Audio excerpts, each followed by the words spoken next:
Marseille, gare Saint-Charles. Lunettes de soleil sur la tête, sac en bandoulière, Fabrice et Christophe ressemblent à des touristes, mais ils ne sont pas venus prendre le train. Ces deux policiers sont en pleine filature. Ils surveillent 7 hommes, en t-shirt et pantalon marron, spécialistes du vol de bagages. En fait, le mec, on l'a sur une affaire, il a déjà volé. Il a volé à la gare routière, celui que je disais qui avait le pantalon marron, bah c'est lui. Les caméras de la gare l'ont filmé une semaine plus tôt, avec cette valise qu'il venait de dérober. Ce jour-là, il avait réussi à filer. Comme lui, ils sont une dizaine de voleurs de bagages à opérer régulièrement dans la gare. Ce voyageur, assis avec son sac à ses pieds, n'a pas repéré le voleur, qui s'est assis près de lui et qui glisse discrètement son pied dans la lanière du bagage. En quelques minutes, le sac est à portée de main. Et le voleur repart tranquillement avec son butin. Sa victime ne s'est rendu compte de rien. Fabrice et Christophe connaissent bien ces délinquants. La plupart sont récidivistes, comme celui qu'ils ont aujourd'hui dans leur ligne de mire. Mais fais attention, il doit être par là. De toute façon, on va le prendre n'importe quand, mais bon, on peut faire un flag, c'est mieux. Le voleur en marron s'est assis au milieu des voyageurs. Il va sans doute passer à l'action. On va se terrer, on va se cacher tranquillou, on va laisser le collègue à la caméra faire. Pour ne pas se faire repérer, il travaille avec l'équipe de vidéosurveillance. Les caméras sont dirigées depuis le commissariat situé au sein même de la gare. Les policiers sont en liaison permanente. Ouais, donc c'est bon, je le vois. Lui, tout en marrant. Ça y est, il commence à se tourner sur le... Il se tourne sur la victime. Il y a une personne âgée avec une chemise bleue. Le jeune homme semble s'intéresser au sac de l'homme en bleu. Pendant une dizaine de minutes, il va doucement le faire glisser jusqu'à lui. Ça risque de partir la courroie, donc... Alors, dès qu'il bouge, on y va. Par chance, le voyageur se lève et s'en va avec son bagage accroché à l'épaule. Mais quelques minutes plus tard, le voleur présumé va repasser à l'action. Il chauffe bien. Il hésite quand même. Cette fois, ce qui l'intéresse, c'est cette sacoche rouge qui contient un ordinateur. Il tend le bras, il ne va pas au bout de son geste, mais cela va suffire aux policiers. Les images de vidéosurveillance prouvent les tentatives de vol. Allez, ça se casse. Fabrice et Christophe l'interpellent à la sortie de la gare.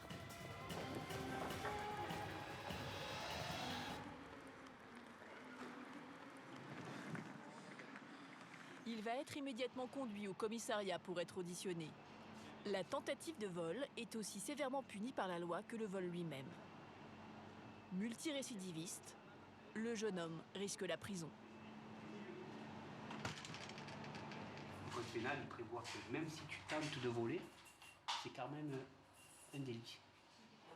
Parce que tu as été empêché par nous, mais c'est quand même un délit. Le fait de commencer un délit, c'est un délit. Tu comprends? C'est punissable. C'est pas vu, pas pris. Tu comprends? Le jeune homme affirme venir d'Irak.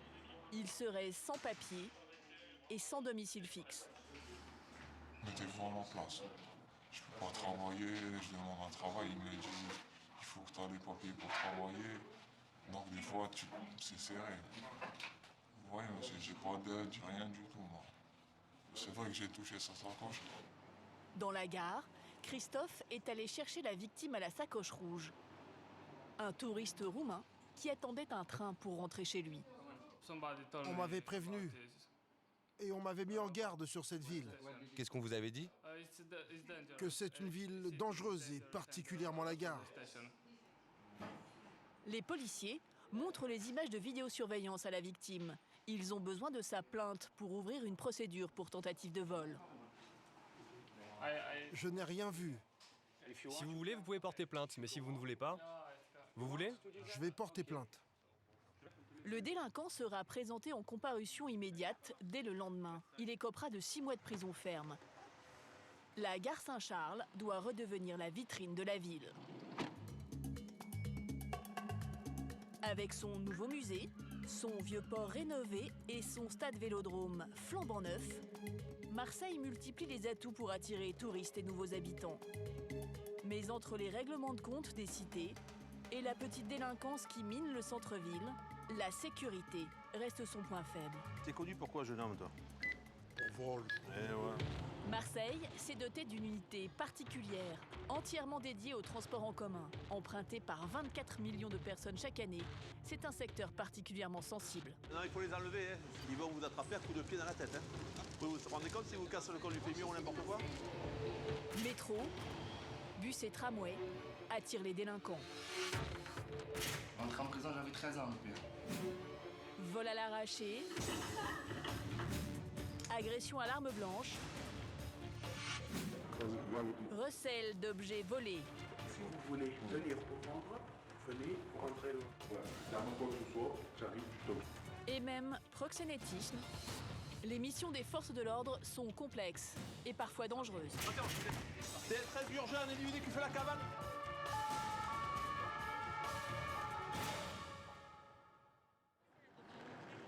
Depuis la gare, une centaine d'hommes veillent sur les transports en commun.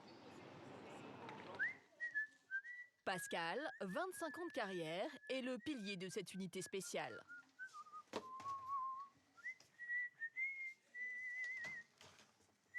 Ça vous rend heureux, Pascal, de travailler un dimanche après-midi? Ah, tout le temps, je suis de bonne humeur. C'est chez ça de mes parents. Voilà. Mon père était toujours en train de siffler et ma mère heureuse de vivre. Voilà. Donc tel père, tel fils. Ne pas se fier à son allure débonnaire. L'an dernier, en pleine journée, un homme armé d'un fusil à pompe braque un petit commerçant. Casque de moto sur la tête, il se fait ouvrir le coffre pour s'emparer de l'argent liquide. Mais ce jour-là, Pascal est en patrouille dans le quartier. Il fait irruption dans la boutique, arme au poing, et met le braqueur en joue. Face aux policiers, l'homme préfère se rendre.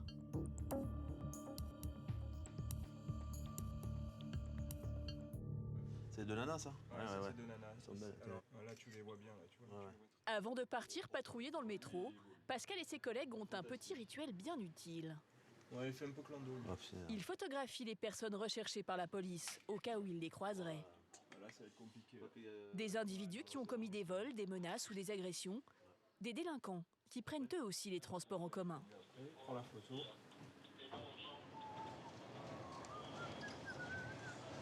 Dans le métro, Pascal ne laisse rien passer. Il traque jusqu'aux petites incivilités. Tiens, garçon, viens nous voir là. Alors déjà, on écrase la cigarette pour commencer là. On enlève les petits écouteurs, on écrase la cigarette, c'est le métro. Bien. Pour le policier, ces comportements participent au sentiment d'insécurité qui nuit à l'image de la ville. Tous les gens qui boivent de l'alcool, tout ça, négatif. Ça dérange les gens. Ceux qui écoutent de la musique trop fort, ça dérange les gens, surtout les personnes âgées, donc tolérance zéro. Moi, je veux que les gens se sentent en sécurité dans le métro. Voilà. Le policier garde aussi en mémoire les visages des suspects photographiés au poste. Et justement, celui-ci lui dit quelque chose. Il va venir avec nous, le jeune homme là. Tiens ton papier là. D'habitude, vous mettez le bob là. Celui-là, hein? Voilà, c'est bon, allez, pèse-le. La veille, le jeune homme en état d'ébriété aurait menacé un passager avec un pistolet. Tu casses à tous les beaux mètres. Bâtiment A, bâtiment B. Il est conduit au poste de police de la gare pour être auditionné. Alors, t'es parti en prison dernièrement ou pas? Oui, je viens de sortir. Parce que là, t'as une fiche de recherche pour un petit vol à main armée. La fiche est toujours active, donc tu vas venir avec nous. Ah, bon, jeune homme, la fiche est active, donc tu vas... S'il vous plaît, pouvez les appeler. Oui, non, mais... Alors, oh, jeune homme, c'est moi qui décide ce qu'on fait, c'est pas vous, d'accord? Voilà. Alors, on va présenter un OPJ, c'est l'OPJ qui va décider si vous êtes placé en chambre d'écrou ou ailleurs, ou si vous laisse partir, d'accord? Pour l'instant, vous avez fait l'objet d'un mandat d'arrêt pour vol à main armée, ou tentative. J'ai déjà fait ma détention pour ça. C'était quoi comme affaire? J'ai voulu braquer un bar tabac, je me suis fait interpeller. Ils m'ont mis tentative de vol à main armée. Et c'est-à-dire, ça se passe comment? Tu y allais avec une arme? Ouais, une arme, cagoule, et voilà, moto qui m'attendait à côté. Je parti, comme j'allais pour entrer dans le commerce, je me suis fait interpeller parce que j'étais suivi. Parce que je venais de sortir de prison 4 jours avant. Ça veut dire que j'étais un peu pisté. Voilà. Ce braquage de bureau de tabac, pour lequel il a purgé sa peine, n'était pas son coup d'essai. Je suis rentré en prison, j'avais 13 ans, le père. Ah ouais? Ah ouais. À l'époque. Je suis rentré 5 fois, le père. Et là, c'est la dernière. Là, je travaille maintenant dans les pompes funèbres. Je veux commencer le 20. Là. Tranquille. La première fois, t'es rentré pourquoi en prison? La première fois pour chaîne. C'est des chaînes. Parce que j'ai arraché des colliers. Pourquoi? Pour l'or. Ah bon, ça s'arrache ça? Ah ouais, pour l'or. Et des gens ils portent des chaînes en or, ça les arrache et nous on les vend. Et on fait des sous comme ça. Arrachage, vol avec violence puis braquage, un cercle vicieux dont certains ont du mal à sortir. Le jeune homme va finir la journée au poste. Tu partes pas en courant, ne sois pas obligé de te rattraper par les cheveux. Ils sont déjà assez longs, hein? Qu'est-ce que ça passe? Pascal reprend sa tournée. Dans le métro, il met la pression aux voyageuses, dont les bijoux sont trop voyants. Non, il faut les enlever, hein. Ils vont vous attraper à coups de pied dans la tête. Hein. Et si les chaînes elles sont dures à arracher, je veux dire, ils vous traînent et après ils vous font... Vous vous rendez compte si vous cassez le col du fémur ou n'importe quoi? Voilà. Voilà, déjà ça fait un souci de moins pour la police, voyez-vous. Hein? Allez. Stopper l'arrachage, c'est une priorité à Marseille. Il y a 2 ans, il s'en produisait 10 par jour, rien que dans le centre-ville. Des agressions qui ont souvent lieu dans les transports en commun et qui sont parfois violentes. Cet homme au t-shirt rouge, âgé d'une vingtaine d'années, va passer à l'action. Il a repéré une chaîne en or au cou d'une passagère. En une fraction de seconde, la jeune femme s'est faite dépouiller. À Marseille, ce type d'agression commence à diminuer grâce à la prévention, mais surtout à la répression. Ce jour-là, au commissariat de Noailles, les policiers enquêtent sur 2 vols à l'arraché qui viennent de se produire dans le métro. Ils ont été filmés par la vidéosurveillance. Ils auraient été commis par la même personne, une femme. Patrick, le brigadier chef, mène l'investigation. On va regarder ça, on va regarder si c'est intéressant. Donc là, on a réceptionné les images du vol à l'arraché de la gourmette et du collier en or, donc on va voir ce que ça donne. Donc l'auteur, c'est cette jeune femme-là. Patrick la connaît bien. À peine majeure, elle a déjà un casier judiciaire bien rempli. C'est une jeune femme qui est en état de récidive illégale, puisqu'elle sort de prison, elle avait pris 8 mois sur la dernière affaire pour laquelle nous l'avions mis en garde à vue, c'était un vol à l'arraché de téléphone portable. Donc là, elle risque plusieurs années de prison. À 14 h, le policier reçoit la première victime. Une étudiante de 23 ans, accompagnée de sa mère. Alors vous avez été victime d'un vol de gourmette, c'est ça? La fille, elle s'est assise à côté de moi dans le métro et quand la sonnerie a retenti pour que les portes se referment, elle est vite partie avec du coup mon poignet un peu dans la main et elle m'a arraché la gourmette en partant. Tout ce vol, c'est ça qui fait peur. La jeune fille a apporté une photo de sa gourmette. Elle servira de preuve aux policiers, à condition bien sûr de mettre la main sur la voleuse. Voilà, donc vous trouvez à l'intérieur. Oui, là je suis un peu paumée à ce moment-là. D'accord. On va regarder quelques vidéos. Patrick montre les vidéos à la jeune fille. Il veut s'assurer que la personne qu'il suspecte est bien celle qui commet les vols. Voilà, donc on la voit. Elle prend la fuite en courant. Ah oui, c'est sûr. Ah oui, c'est sûr. Ah ouais. C'est sûr à 100%? Les cheveux en queue de cheval, c'est sûr, je la reconnais, ouais. C'est sûr? Ouais, okay. Cette jeune fille à la queue de cheval, nous l'appellerons Nina. Et voici comment s'est déroulé le vol de la gourmette. Nina va rentrer dans un wagon et choisir sa victime, la jeune étudiante. Il n'y a pas encore de caméra dans les rames du métro marseillais. Nous ne verrons pas d'image de vol, mais quelques secondes avant la fermeture des portes, on voit Nina s'enfuir en courant. Elle vient d'arracher la gourmette en or. L'étudiante sort du wagon, hébétée. La voleuse, elle, est déjà loin. 10 minutes plus tard, à la station Noailles, les caméras filment à nouveau Nina, qui s'enfuit d'une rame en courant. Cette fois, elle vient d'arracher une chaîne en or à ce jeune homme qui la poursuit. Mais la jeune arracheuse manque d'endurance et après quelques minutes, essoufflée, elle interrompt sa course. Le jeune homme parvient à acculer Nina dans un coin.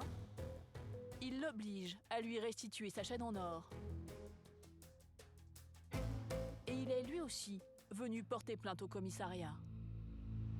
Bon, je commençais un peu à m'énerver, à me dire qu'elle me rende ma chaîne, tout ça. J'ai rien fait, j'ai pas touché ni rien, j'ai pas levé la main. Voilà, j'ai senti que j'étais énervé, que je sais pas, elle a peut-être eu peur ou quoi, donc elle s'est dit tiens, je vais lui rendre sa chaîne, je m'attendais pas. Du coup, elle me dit tiens, tourne-toi, je vais te rendre ta chaîne.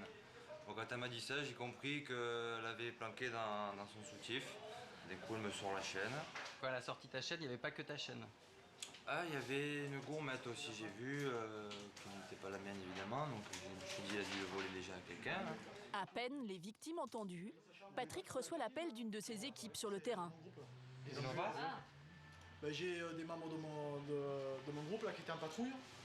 Et en fait, le hasard a voulu qu'ils tombent sur l'auteur des vols de colis. Donc ils viennent de l'interpeller à l'instant, donc on va y aller, on va les récupérer. Les policiers ont arrêté Nina. Ils l'ont reconnue grâce aux images de vidéosurveillance. Allez, on y va. Le problème, c'est qu'ils ne l'ont pas interpellée en flagrant délit de vol. Je pense qu'il y a peu de chances qu'elle ait encore les bijoux, d'autant qu'elle a été prise dans un magasin en train de faire des achats, donc ça nous laisse penser qu'elle a peut-être déjà revendu les bijoux. Ça va, doucement, tu peux m'enfuir, ça va. Ouais, ça va, rentre. Doucement, arrête de crier. Oh, les gars. Voilà donc Nina, l'arracheuse présumée de bijoux. Oh, j'ai rien fait, qu'est-ce que vous avez embarqué à blanc? Elle a changé de vêtements et les policiers qui l'ont interpellée n'ont rien trouvé sur elle. Âgée de 18 ans, la jeune fille vient de faire 8 mois de prison et a encore 10 mois de sursis. Une nouvelle condamnation peut entraîner une peine très lourde, mais elle ne semble pas vraiment en avoir conscience. Tu t'en fous, quoi. Ouais, je m'en fous complètement. Et de retourner en prison, tu t'en fous? Ouais, je m'en fous complètement. C'est la vie. C'est les risques du métier. Mais bon, là, j'ai rien fait. Donc et ton métier, c'est quoi, alors? Moi? Ouais. Mon métier? Voleuse? Non, je suis pas voleuse. Face aux policiers, Nina ne se démonte pas. La jeune fille est maligne et semble bien connaître la procédure. Flagrant délit, où tu m'as vu arrêter quelque chose? Tu as une vidéo à me montrer arracher un truc ou quoi? Ça montrera demain. 18h06, on est au domicile du mis en cause, on va effectuer une perquisition. La jeune fille vit chez sa mère. Les policiers vont perquisitionner son appartement pour retrouver les objets volés. Vous êtes sa maman? Oui, je suis ça. D'accord, ok. Je peux se voir à part tous les deux, que je vous explique un peu la situation? Allez, c'est bon. Allez, venez. Je sais pas où, je pense pas que je suis... La fouille ne va durer que quelques minutes. Merci, c'est gentil. Les policiers en ressortent satisfaits. On peut me prendre des chaussettes s'il vous plaît, mes baskets? Sortez. On a retrouvé au domicile du mis en cause les vêtements qu'elle portait au moment des deux vols, à savoir le survêtement bleu qu'elle portait, ainsi que le t-shirt gris et le haut de survêtement qu'elle portait au moment du vol que la victime a formellement reconnu. Voilà. Évidemment, on n'a pas retrouvé le butin au domicile, ça aurait été trop beau. Pas de bijoux, mais c'est largement suffisant pour placer la jeune fille en garde à vue. Son audition est prévue demain matin. Une longue nuit commence au commissariat.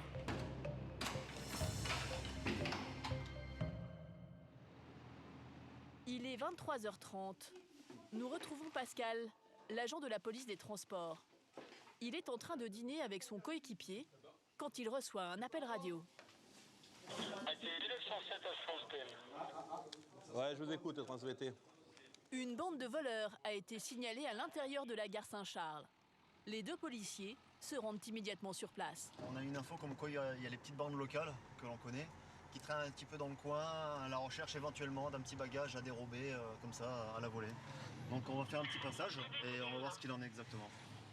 La nuit, les voleurs de valises profitent du sommeil des voyageurs pour subtiliser leurs bagages. C'est la méthode douce. Il peut y avoir plus musclé. Ce voyageur va avoir la peur de sa vie. Un homme, arrivé dans son dos, l'étrangle pour lui faire lâcher sa valise. Pris de panique, le voyageur s'enfuit. Le voleur, lui, repart tranquillement avec la valise. Pour ces bandes, la gare est un vivier de victimes. Ce soir, les policiers veulent les chasser avant qu'ils ne passent à l'action. Viens le grand steak là. Pascal et ses collègues viennent de repérer un individu au comportement suspect. Qu'est-ce que vous faites les jeunes là? Rien, on cherche un collègue. Tu cherches un collègue? Ah ouais. Rien interdit dans tes petites poches? C'est-à-dire, comment il s'appelle ton collègue? Là, j'ai une trou de... Comment il s'appelle? Alors arrête de me prendre pour un con. Je vais t'attraper, je vais t'expliquer. T'as compris ou pas? Alors tu vas dégager. T'as compris? Voilà. Allez. Allez, tu restes pas à la gare. Si je reviens et que je revois à la gare, je vais t'expliquer une deuxième fois. À l'intérieur de la gare, un autre homme semble être aux aguets. Et celui-ci, les policiers le connaissent bien. Tu fais quoi là? Pourquoi quand tu le vois, tu pars? Je lui ferai un tour. Alors pourquoi tu es à la gare? Explique-moi. J'étais un collègue. Il s'appelle comment? Et vous attendez tous des collègues? Non, comment? Cédric. Cédric, comment? Toi, t'es ici pour voler, d'accord? Non. Oui, moi je te dis que oui. T'es connu pour quoi, jeune homme, toi? Pour vol, je connais. Voilà. À l'avant, à l'époque. Ah oui, quand t'étais jeune, ouais, évidemment. L'homme est un voleur bien connu des services de police. Pascal va vérifier s'il n'est pas recherché dans une affaire en cours. Alors, t'es né quel jour, jeune homme, là? D'adolescence. Ah, tiens, putain, je t'ai dit qu'il allait se marier. T'es très urgent, un individu qui fait la cavale, gare Saint-Charles, l'escalier gare Saint-Charles. Type africain vêtu de sombre, qui descend l'escalier dans le centre-ville. Le contrôle de routine tourne à la course-poursuite. Oh, ils sont partis. Le fuyard cherche à semer la police dans les ruelles du centre-ville. À l'appel radio de Pascal, des policiers en civil sont arrivés en renfort pour boucler le secteur.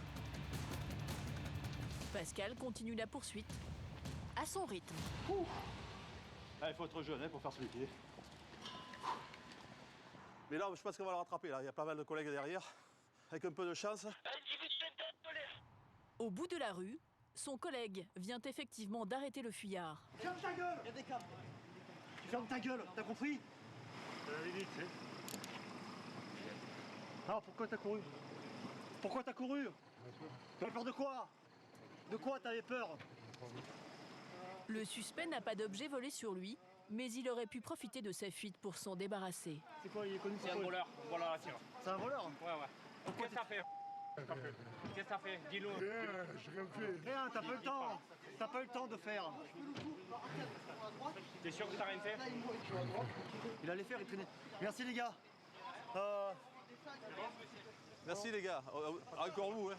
Pascal, on le fait monter à la gare. Des vols à répétition qui excèdent les habitants du coin. Eh ouais, c'est un voleur. C'est un voleur.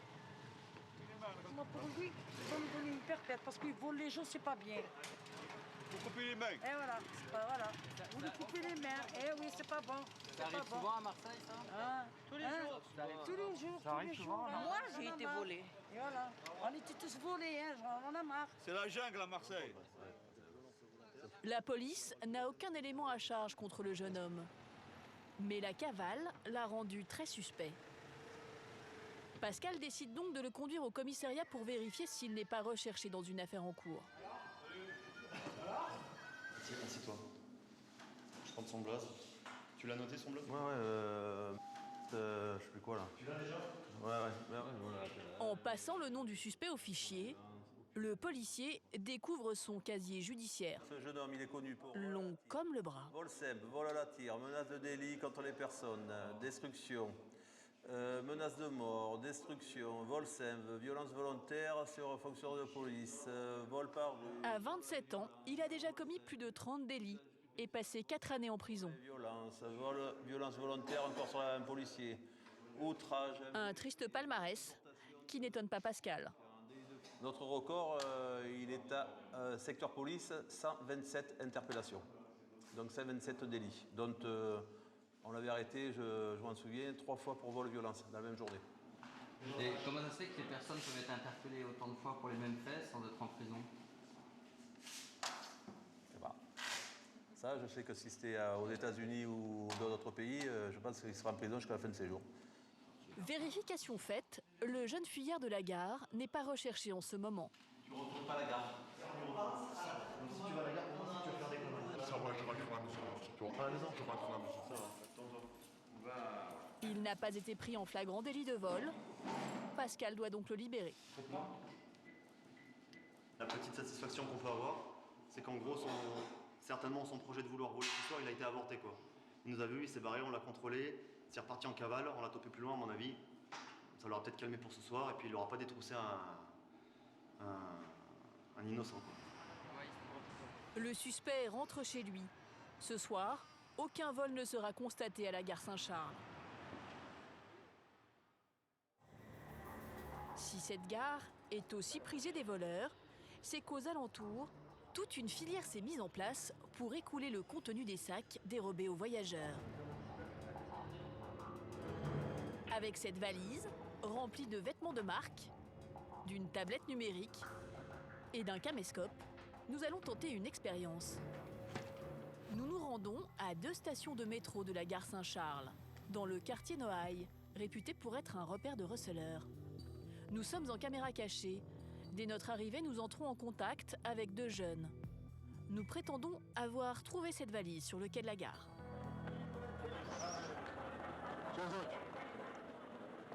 Toi qui connais le marché, mon frère, je vais pas te mentir, t'as vu, j'ai trouvé une valise. Il y a 2-3 trucs dessus. On m'a dit, ouais, vas-y, viens au marché de Noailles, tu prends 20 trucs. C'est où que ça se passe? Viens, vas-y, viens avec moi. Ils semblent tout de suite très intéressés. Par souci de discrétion, ils nous demandent de les accompagner à l'écart, au cas où la police patrouillerait sur le secteur. Ils veulent savoir ce qu'il y a dans notre valise.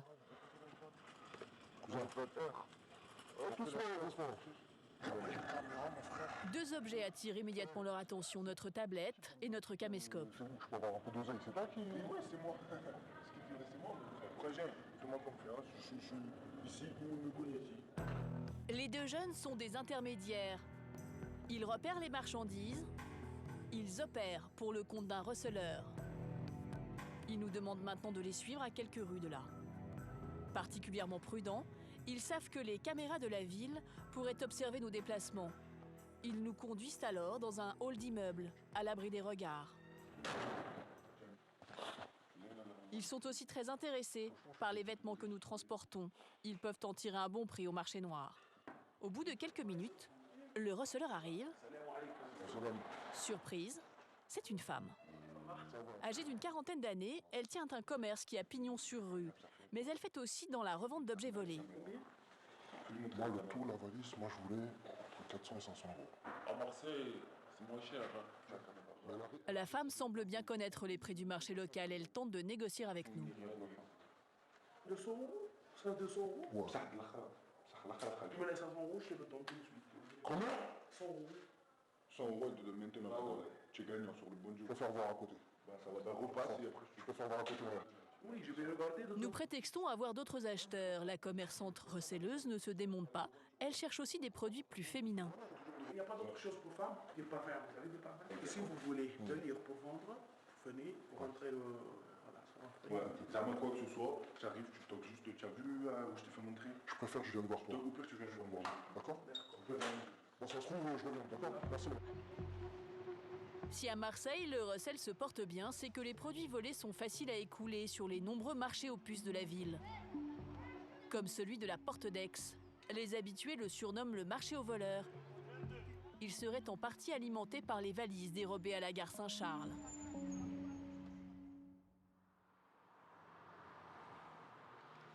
Ça, c'est comme quoi hier on avait appelé. Retour au commissariat de Noailles. Nina, la petite arracheuse de bijoux du métro, a passé la nuit en garde à vue. Il est 9h du matin.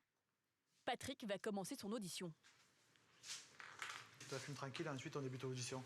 Avant de la présenter au juge, le policier veut tenter d'obtenir des aveux. Quel âge tu as? 18 ans? Oui, 18 ans. Alors, il faut à un moment donné que tu arrêtes de faire des conneries. Hein. Le jour où tu me donnes ma paye, j'arrête de faire des conneries. Non, mais moi la paye, tu vois, personne ne me l'a donnée, je vais la gagner aussi. Donc il faut que tu fasses pareil. Moi, je peux trouver le travail, je cherchais, je peux trouver. Eh ben, tu crois que c'est une raison pour agresser? Tu as 3 millions de chômeurs, tu crois que les 3 millions ils vont agresser des gens pour avoir de l'argent? Ils vont pas tous agresser. On va rentrer dans le vif du sujet. Donc tu es en garde à vue depuis hier pour deux vols. Un arraché de gourmette à Castellane et un arraché de collier à Noailles. J'ai agressé personne encore. D'accord, tu as agressé personne. Alors comment tu expliques que deux personnes qui ne se connaissent pas, qui se trouvent à 2 stations de métro différentes, à 10 minutes d'intervalle, te désignent comme étant l'auteur de l'arraché de leurs bijoux? C'est quoi? C'est le hasard? Tu n'as pas de chance? Il a dû se faire arracher pour un de vrai. Et comme j'ai couru, ils ont dit que c'est moi, mais c'est pas moi qui les ai arrachés. Parce que si j'arrache quelqu'un, j'arrache pas dans le métro. Et en plus, j'ai arrêté d'arracher ça fait longtemps. Le policier va confronter Nina aux images de vidéosurveillance. D'accord, métro Castellane. Tu vas regarder, tu vas me dire. Il y a quelqu'un qui sort en courant là. Là. Ouais, c'est moi. C'est toi? Ouais. Pourquoi tu cours comme ça? Parce que j'allais rater le métro. Tu avais raté le métro? J'allais rater le métro. Tu es pressé? Mais ouais, j'étais pressé. C'est pas des preuves voir quelqu'un courir. Hein. Mais les vidéos, elles montrent rien du tout. Je me montre une vidéo où je l'ai arraché. Et là, je te dirais, oui, je l'ai arraché, mais je l'ai pas arraché. Parce que je me rappelle pas l'avoir arraché. Les vidéos, c'est un plus. J'ai pas besoin des vidéos pour que tu ailles en prison.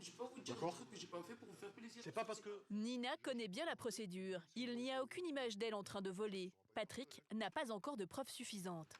Vous avez pas regardé bien, vous allez trouver ce qu'il a arraché. Vous avez des caméras, c'est votre travail. Si tu penses que tu peux t'en sortir avec ce que tu racontes là, je peux te promettre que tu vas prendre le double de ce que le procureur t'aurait mis si tu avais dit la vérité. Hein. Mais c'est pas grave, voilà. Moi je dis la vérité là. Okay. Si vous mettez le double, c'est pas normal, parce que je dis la vérité. Tu es une menteuse, il n'y a pas de souci. Car le policier a un atout de taille pour confondre la jeune fille. Il a organisé un tapissage. Nina s'aligne avec 3 jeunes femmes brunes, comme elle. Les victimes des vols à l'arraché ont été convoquées pour reconnaître formellement leur agresseuse. L'étudiante à la gourmette passe la première. Alors, vous allez regarder, 104. Ouais. Vous allez voir si vous reconnaissez votre agresseur. Ouais. Et si c'est le cas, vous me donnez le numéro. D'accord? Allez. Bon, allez. C'est la 4. La 4? Ouais. Bon, c'est positif. Parfait, ça va. Mais je vais te mettre là, allez, 2 secondes. C'est maintenant au tour du jeune homme qui s'est fait arracher sa chaîne en or. Tu regardes, vas-y. Bah, c'est bon, je la reconnais, c'est la 4, je suis certain. La 4? Ouais. Tu es formel? Certain, formel. Bon, ben c'est parfait, hein. C'est celle qui t'a agressé, il n'y a aucun souci. Donc la numéro 4. Parfait. La vidéosurveillance prouve la présence de Nina sur les lieux des vols. Les témoignages des victimes sont concordants. Patrick a tous les éléments pour boucler le dossier. Sous le coup d'une condamnation avec sursis au moment des vols, elle écopera d'une peine de 2 ans de prison ferme.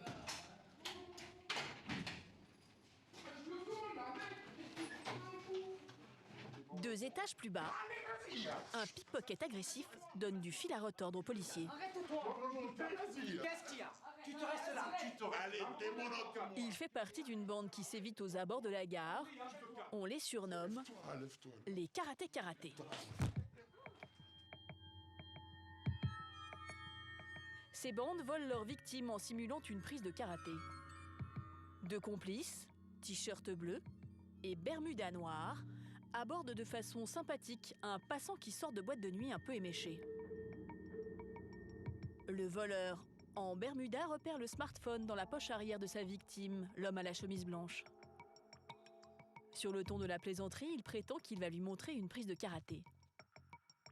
Il lui donne de petits coups sur la jambe pour détourner son attention.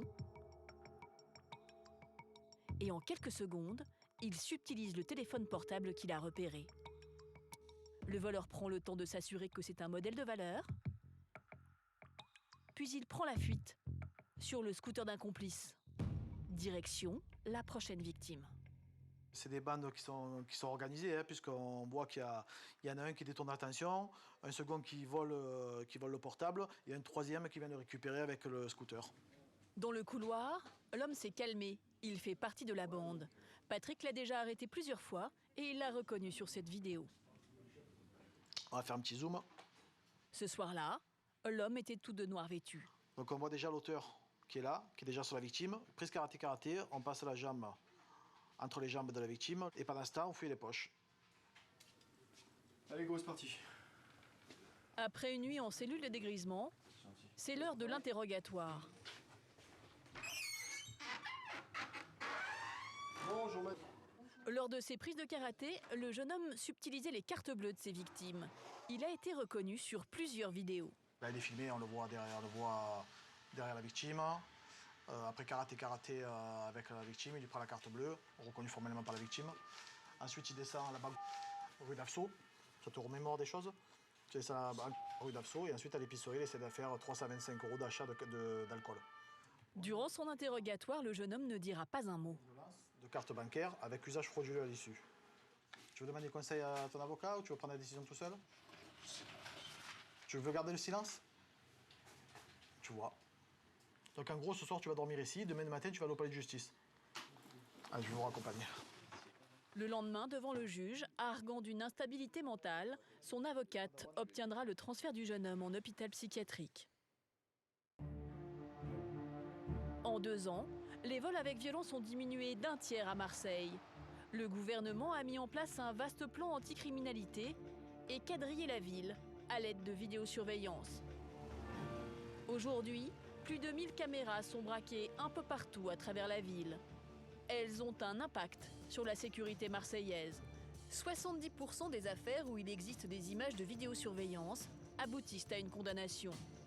Pour la police des transports, ces caméras sont devenues des outils précieux pour traquer les délinquants. Patrick les utilise en ce moment dans l'affaire qu'il mène sur un proxénète. Sur certaines grandes artères, les femmes profitent de l'éclairage des abribus pour faire commerce de leur charme. Depuis plusieurs semaines, les hommes du commissariat de Noailles sont sur une affaire assez intrigante. Parce que lui, il met à disposition son studio pour que les prostituées puissent faire des passes.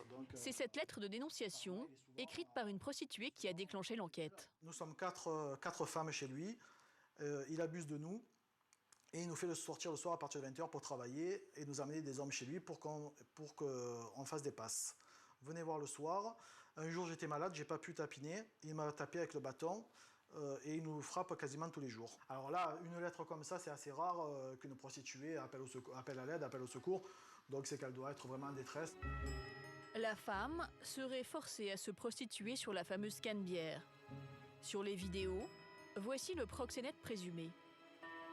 Il se déplace avec une canne. Il a 70 ans. Apparemment, il surveillerait chaque soir son bout de trottoir et les 2 femmes roumaines qui travailleraient pour lui. La première est bien en chair, la seconde plus jeune. C'est peut-être l'une d'elles qui a envoyé la lettre de dénonciation. Mais les policiers doivent rassembler assez de preuves avant de procéder aux interpellations. Ce soir, toute l'équipe de Patrick est en planque. On va attendre de constater la présence d'un ou plusieurs clients et de confirmer qu'il y a bien des passes. Ils ont mis en place un dispositif pour tenter d'obtenir le témoignage d'un client. Dans la rue, 2 policiers surveillent le domicile où se dérouleraient les passes.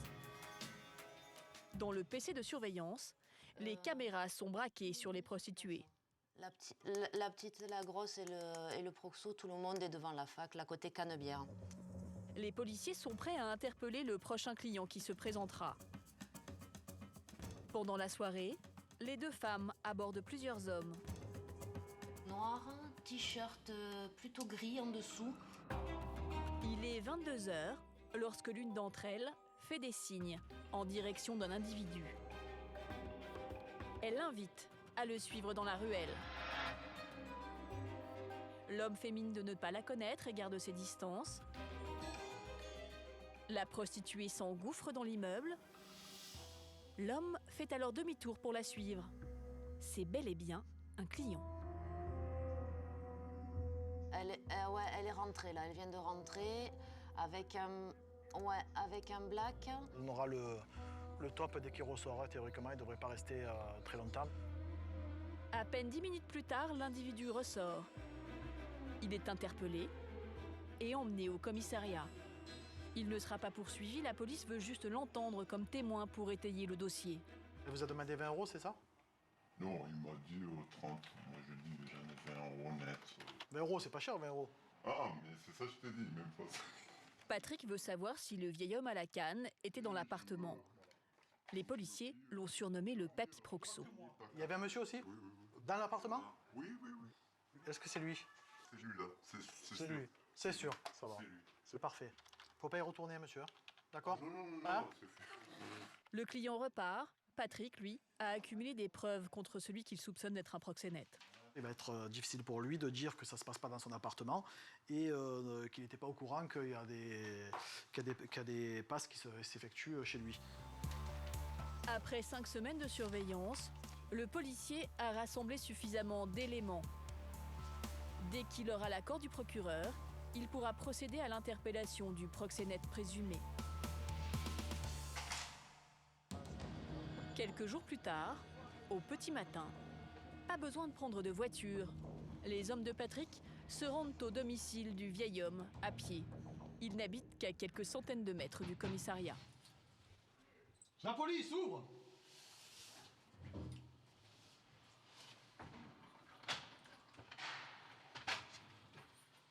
monsieur. Bonjour, c'est la police. Je vais t'expliquer. Tu parles français? Non. Tu parles français? Non. Non, c'est pas grave. Il y a un interprète. Il est algérien et paraît surpris par l'arrivée des policiers. Voilà, il va être placé en garde à vue pour une affaire de proxénétisme. Oui, bien, monsieur.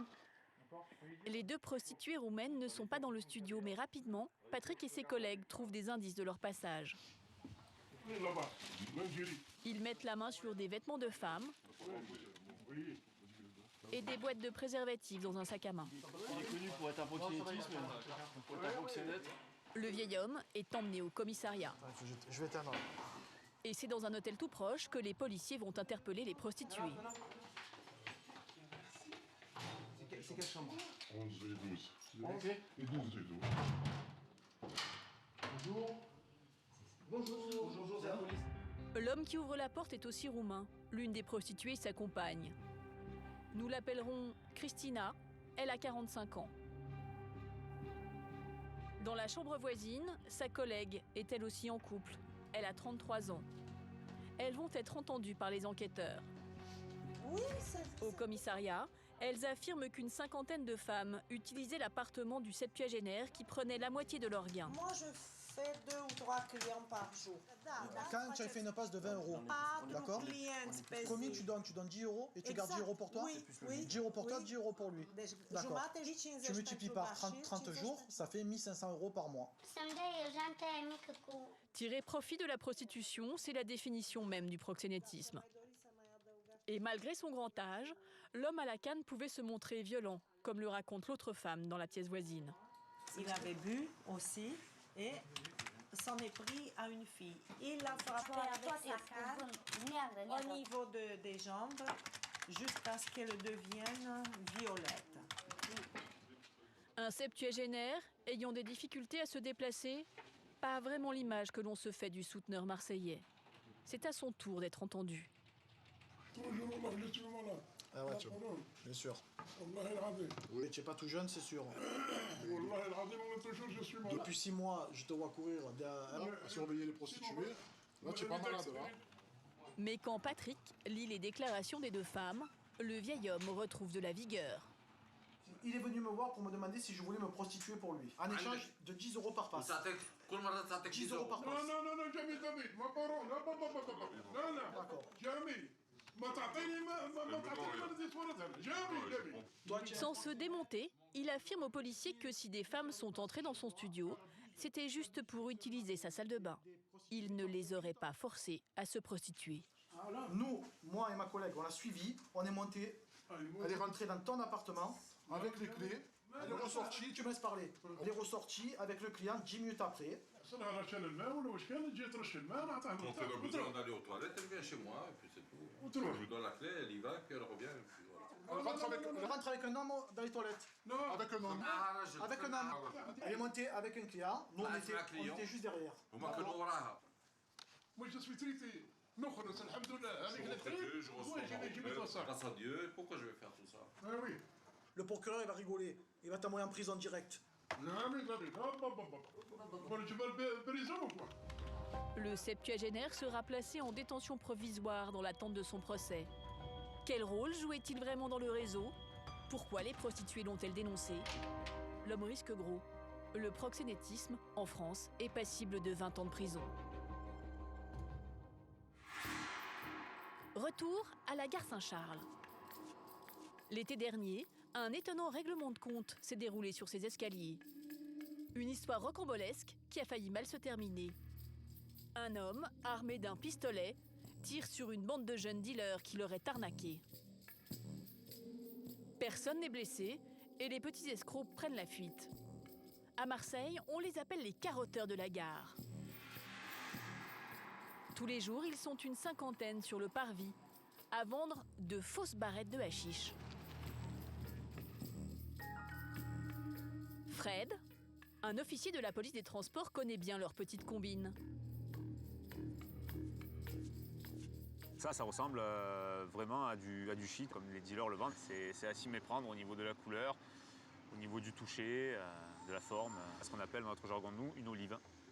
On appelle une olive qui est vendue aux alentours d'une quarantaine d'euros, 50 euros dans les quartiers. En réalité, cette soi-disant olive de hashish ne vaut pas plus de 20 centimes d'euros.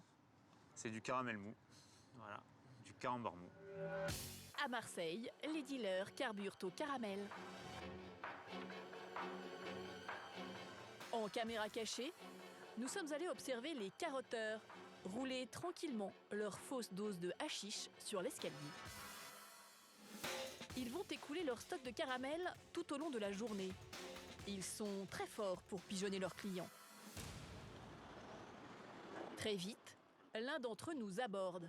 Si tu vois un olive, ça remet plus directement d'Espagne. Marocaine, enfin. Leur astuce, faire monter la pression.